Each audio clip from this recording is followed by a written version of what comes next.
Hey, everybody, welcome to another episode of the Why Should I Refer You podcast. This is an additional episode in the skill series about giving referrals. And today, I want to talk about giving referrals to centers of influence. This is so important because if you look at the two most probable sources of getting referrals, it's your clients, and we've talked about them, and it's your centers of influence, your strategic partners, your referral sources, whatever your lead people, whatever it is, that's so critically important. And the way I look at it, to a great extent, the vast majority of your macro referral getting is going to come from your clients. In addition, your macro referral giving, meaning your wide area, very frequent occurrence referral giving, that's going to also occur in your clients. Micro giving, micro getting, from my book, Can I Borrow Your Car, is going to happen an awful lot as a percentage more with centers of influence. So let me give you an example. I had a first meeting yesterday with a local company, really neat commercial risk management insurance business located in my hometown of Roanoke, Virginia. Met with the owner and his key guy, really interesting people. And whenever I'm meeting with a new prospective COI, because they're not yet, they haven't referred me, they're an ESP, an expert service provider. Whenever I meet with a new potential COI, I am looking to do a couple things. Number one, I'm looking to see if I like them, right? Isn't that true, right? I mean, first of all, why should I refer you? Like, if I don't like you, that's an easy answer. And the answer is no, unless you're the only surgeon in town and you're really, really good. Otherwise, I'm like, hey, get in the car, drive down the road, find a surgeon that's not a psychopath. So I like both of them. We shared a lot of stuff. It was kind of cool. You know, obviously I have a commercial sales background with copiers. They also are super passionate about sales. One of the people, the number one guy for the company, insures a soccer club that one of my favorite and best clients, you know who you are, actually runs, right? Or at least he used to. He's on the board still, and he's got multiple children in this soccer club. But he was a professional soccer player. So we talked about that. We talked about what position, whenever you meet somebody that played soccer, it's like, what position did you play? And then we started talking about, of course, talk about what kind of clients they want. And so this for me was a referral giving meeting. I'm looking to not only evaluate them from a macro sense, right? But I'm also specifically looking for things that are going to make them more attractive to me. Why should I refer you? More attractive to me on the why should I meet with you question. And so what was kind of cool was quicker than most, frankly, we were able to get to some things that make them a little bit different. And like, I'm here to tell you, what doesn't make you different is saying that you specialize in a general category. Like, that's fine. If you're meaningful to me, if I like you, and I'm looking to refer you, I'm going to give you all the layups, right? I'm going to talk to you about potential business. But what I'm really looking for, especially early on, is what's new and unique. And I'll tell you, like I said, hey, what kind of business do you guys really want? And like immediately, right? Sawmills. I'm like, what? Sawmills? I had no expectation whatsoever that sawmill would come out. And I was like, well, damn. Well, I said, well, that's cool. Why? And they started talking about it, right? And then we talked about some different stuff. And the reality is I've already asked somebody. So this meeting ended at 10:30 a.m. And by 10:45, I talked to one of my friends about sawmills. And I was like, Lou, telling him about, he's a trusted referral partner, both macro and micro giving. Like, he's essential for my referral strategy for me to give referrals to this person. Safe driver, brings it back better every single time.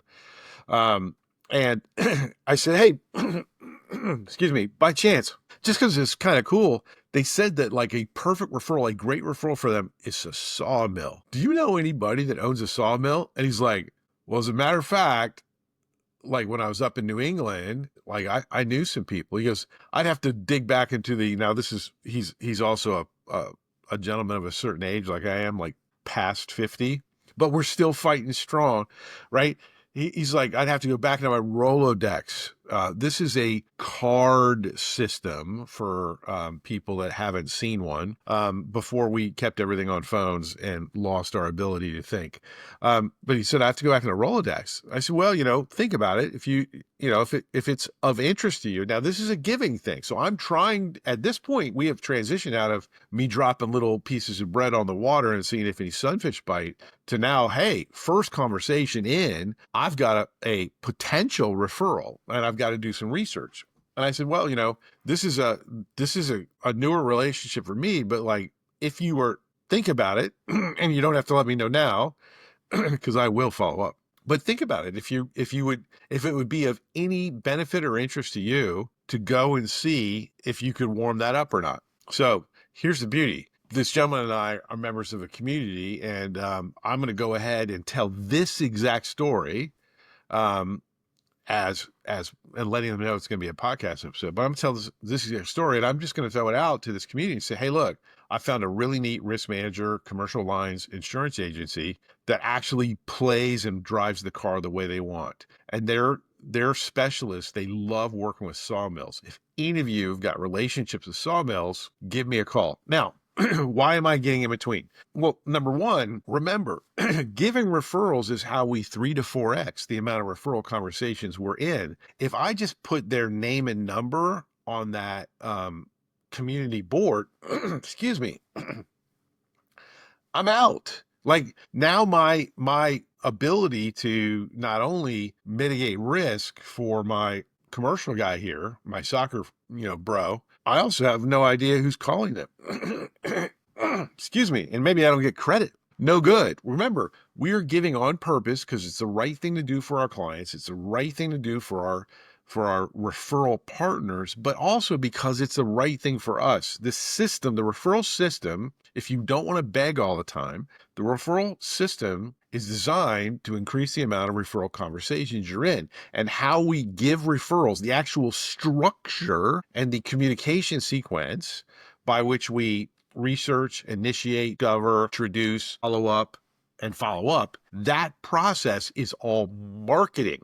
And this is where everybody fails. They don't understand that when you follow up on referrals, when you circle back, when you do the work to set up referrals really well, it's all part of a referral conversation. It's marketing. People know what you're doing. And that's the thing. It's like you could be the world's greatest handler of referrals, but if you're not communicating proactively in the process, chances are you are not. And you are missing out on everyone that's involved. At the worst case scenario, going, oh my Lord, that person has the best customer service I've ever seen. Man, if they would take care of somebody when they're giving a referral like this, what would it be like to be a client? You got me? Capiche? You hear me? This referral giving system, the way we follow through, the effort we take is completely and wholly dependent upon an explicit series of communications that let everyone know that's involved, that you care about them, and that you're doing all of these things to protect and enhance everyone's reputation and everyone's experience. If you don't do it that way, it's still good to give referrals, by the way. You're not a bad person or anything like that, but you are never going to get to the predictable status. Like, you're going to have such an insane volume of reflexive and reactive referral giving, and people are going to, you're going to have to do so much activity that you probably will get to a place where you've got so many surprise referrals coming in, it feels predictable. But that's only cool until something goes wrong. That's only cool until something goes wrong. And unfortunately, when your entire marketing system is based upon surprise and spontaneity and chance, when things go bad and you need to kind of wrap up the intensity and change the results, what do you do? Like, if you don't know why it's coming to you, if you don't know who gave it to you, if you don't know how you originated all of that, how can you figure out how to increase or decrease when you need to? And the simple answer is you can't, right? And this is when referrals, as they should, become the best form of marketing possible for higher end salespeople, business owners, financial advisors, people like that, right? Mortgages, commercial insurance, you name it. But but they're only that good if you treat them like marketing, which means that you do research, that you think about it, that you strategize, that you execute a repeatable sequence of actions. And so our sequence of actions in the giving world is following up. So let's go through it. Another great way to give referrals to COIs is to ask them about the best referrals they've ever received, right? What were they? What type of client was it? How did they get introduced? What did they like most about it? Were they most profitable? Because here's the deal. And I told this these guys yesterday. I said, look, if we get to know each other, you're getting all the referrals. Like you guys will be my preferred vendor, and I'm going to run everything through you, and you're going to pick what you want. I'm not just going to dump stuff on you. I said, that being the case, can we talk about what makes this interesting for me, right?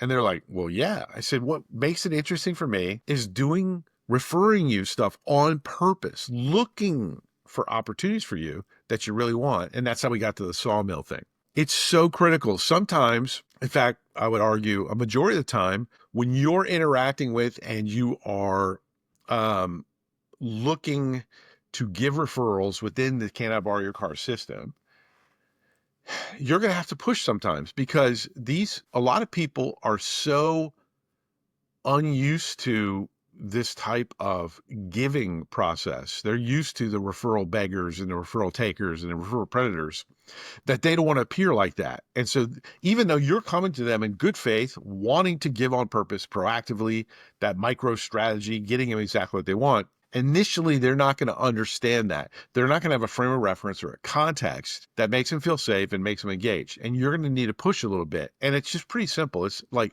hey, like, I get it. Like, you're very thankful for opportunities. That's all good.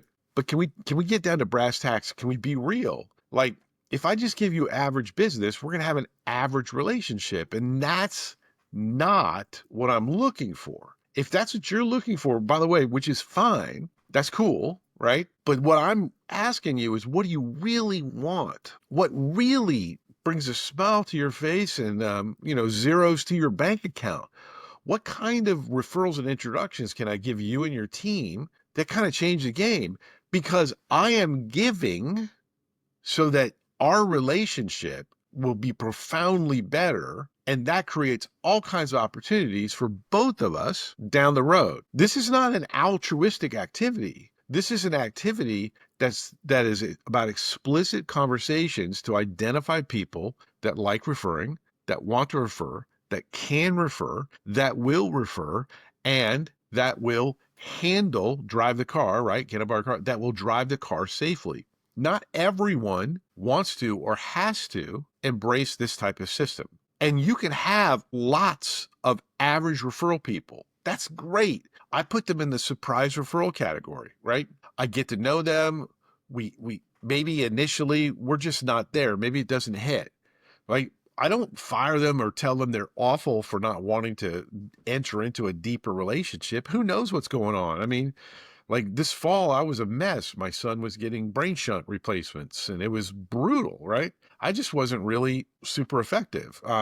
Maybe they're having a tough time, but if you accept them as a macro referral source, a macro referral giving partner for you, that when it's easy and it makes sense, you just give it to them. Because down the road, who knows? I mean, I've had lots of people I met with that we talked about having, potential referral relationships, but they just weren't for a variety of reasons, and it just didn't click. And like, so it wasn't super powerful, but it wasn't antagonistic. Years later, one of them, I'll never forget, his name was Mike. He's like, man, I totally did not understand what you were talking about when you and I first met 5 years ago. And I've been kicking myself ever since.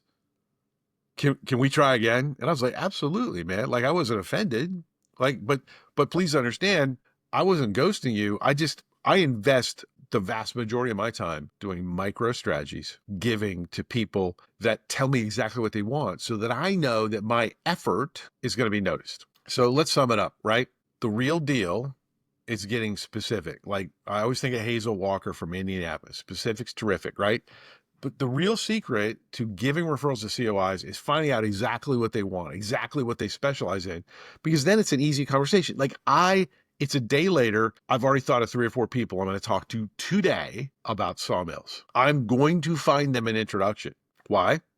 Because it's easy to remember. Two, it's kind of different. Like, I'm going to run that by people. They're going to be like, what? And here's the deal. They instantly will either know somebody that owns a sawmill or not. And so it doesn't have to be this really high caloric brain energy expenditure for them. It's just and it's going to be part of normal conversations I have. I don't have to schedule 5 or 10 separate calls to do this. I'm just going to layer my little referral giving strategy, just like we do with I Love Referrals, right? I'm just going to layer the sawmill thing into what I do. So hope this is helpful. Giving is done on purpose.